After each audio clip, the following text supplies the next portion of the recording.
आज हम पढ़ेंगे स्पेशल जर्मिनेशन विविपैरी, एक विशेष अंकुरन जरायुजता। ठीक है, इस लेक्चर में हम बहुत ही सिंपल और इजी वे से इसको हम कवर करेंगे। ठीक है, हमारा टॉपिक है स्पेशल जर्मिनेशन विविपैरी।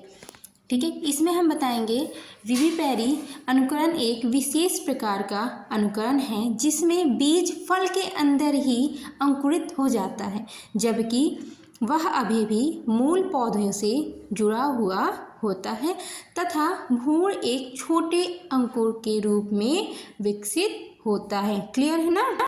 सिंपल और आसान भाषा में इसमें यही बताया गया है कि विविपैरी कुछ नहीं, पौधों में होने वाला एक विशेष प्रकार का अनुकरण है जिसमें जो बीज होता है वह फल के अंदर ही अंकुरित होने लगता है, मगर जो अंकुरन हो रहा है तो उसमें जो बीज है वो मूल पौधे, जो मेन प्लांट है, उसी के साथ जुड़ा हुआ होता है और एक छोटा सा अंकुरन के रूप में जो भ्रूण होता है, जो हमारा एम्ब्रियो है, एम्ब्रियो जो छोटा सा अंकुर के रूप में विकसित हो जाते हैं।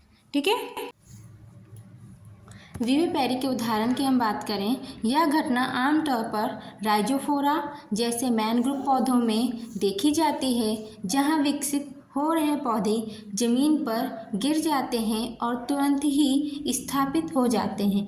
यह गैर मैनग्रोव पौधों में भी असामान्य रूप से हो सकता है, जिसका कारण उच्च वर्षा या बीज विकास के दौरान हार्मोनल असंतुलन जैसे कारक हो सकते हैं। ठीक है, विविपैरी के उदाहरण मैंने कहा मैनग्रोव एरिया यानी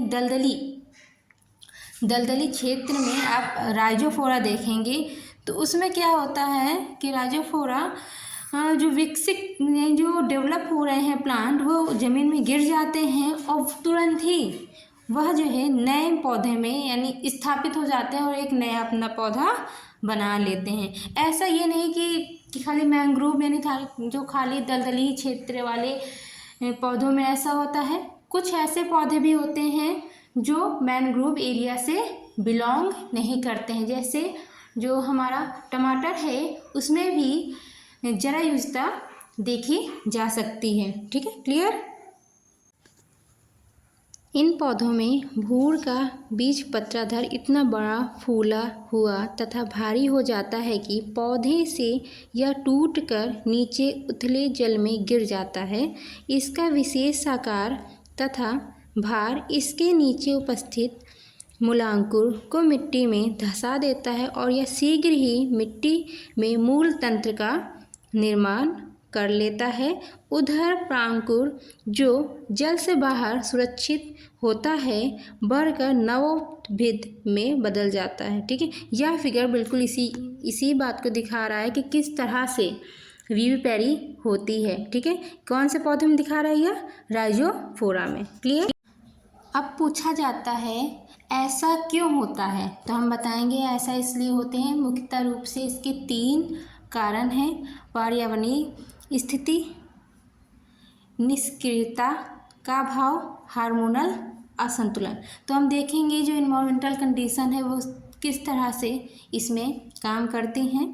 तो बीज विकास के दौरान अधिक वर्षा जैसे कारक बीजों में हार्मोन एब्सिसिक एसिड ABA और जिब्रेलिन GA में असंतुलन पैदा कर देता है, जो अंकुरन को बढ़ावा देता है। आपने प्लांट हार्मोन यानी पादप हार्मोन के बारे में पढ़ा है कक्षा 10 में, तो उसमें बताया गया है कि पादप हार्मोन जैसे ऑक्सिन है, जिब्रेलिन है, साइटोकाइनिन है, इथिलीन है, एब्सिसिक एसिड है, तो जिसमें कि ऑक्सिन, जिब्रेलिन, साइटोकाइनिन यह जो है यानी वृद्धि सहायक हार्मोन होते हैं, और वहीं पास एब्सिसिक एसिड ABA और एथिलीन यह वृद्धि रोधक हार्मोन होते हैं। तो इसमें हमने इन्वायरमेंटल कंडीशन में बताया कि बीज के विकास के लिए मान लो अधिक वर्षा हो गई, वर्षा किस में आएगी? इन्वायरमेंटल में।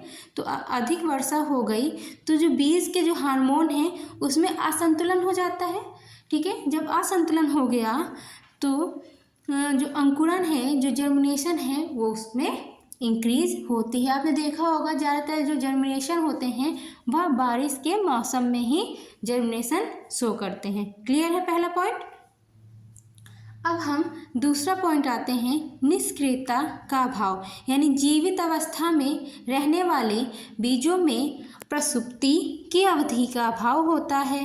ठीक है, यानी मान लो कोई जीवित अवस्था है, उसमें रहने वाले बीज हैं, उसमें प्रसुप्ति बताया गया है कि प्रसुप्ति क्या होता है ना, तो उसकी अवधि का अभाव होता है। तो ये भी क्या है, एक कारण विविपेरी का है। ठीक है, अगला पॉइंट है हार्मोनल असंतुलन।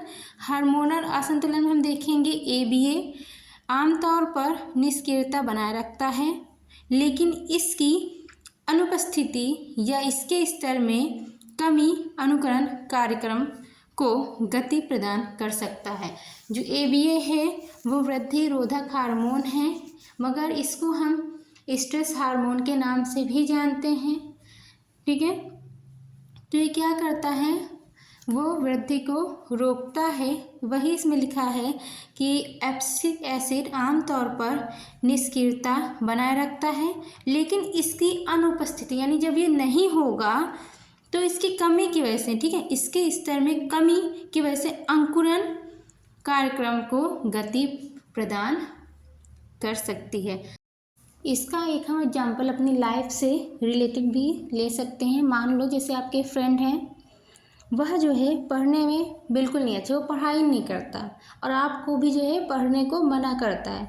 अगर आपने उसका साथ छोड़ दिया तो क्या होगा कि आप तो पढ़ाई में मन भी लगेगा और पढ़ाई में आप अच्छे हो जाएंगे।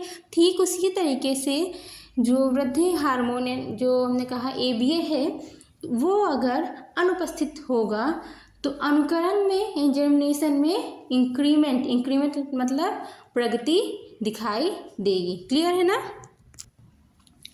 अगला टॉपिक है हमारा महत्व। ठीक है, विविपेरी का महत्व क्या है, तो पहला है अनुकूलन, ठीक है, यानी एडॉप्टिबिलिटी। दूसरा है वर्जित प्रभाव यानी कॉमर्शियल इशू, यानी कॉमर्शियल वे में हम क्या इसका इम्पोर्टेंस है। तो हम पहले देखते हैं अनुकूलन एडॉप्टिबिलिटी। मैनग्रोव के लिए यह एक लाभदायक अनुकूलन है जो चुनौतीपूर्ण तटीय आवासों में उनकी संतानों के अस्तित्व को सुनिश्चित करने में मदद करता है। अब अगला क्या है, कॉमर्शियल वे में, कॉमर्शियल तरीके से हम कैसा इसका इम्पोर्टेंस है। तो आपने देखा होगा टमाटर इसका सबसे अच्छा ही एग्जाम्पल है। तो टमाटर जैसे खाद्य फलों में यह अच्छी गुणवत्ता का संकेत है। हालांकि यदि आप उन्हें बेच रहे हैं तो यह उनकी व्यावसायिक अपील को प्रभावित कर सकता है।